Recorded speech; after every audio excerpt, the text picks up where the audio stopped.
Magandang hapon, ngayon pa araw ng Huwebes, September 14, 2023. Update muli sa lagay ng panahon.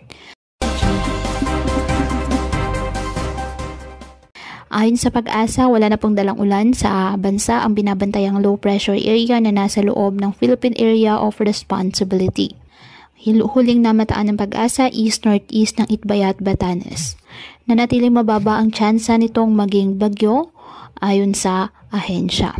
Sa ngayon, hanging habagat muli ang magbubuhos o magdadala ng mga pag-ulan sa bansa. Sa ngayon, wala namang nakataas na gale warning sa anumang baybayin ng ating karagatan, kung kaya malaya pong makapamalaot ang ating mga kababayang mangingisda at may maliliit na sasakyang pandagat.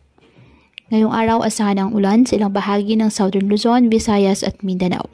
Posible po ang heavy to intense rain sa ilang lugar, kaya pinapayuhan ang ating mga kababayan na may maingat at maging alerto po sa mga posibleng pagbaha at pagguho ng lupa, at ugaliin na magdala palagi ng payong o kahit anumang panangga sa ulan sa tuwing lalabas ng ating mga tahanan.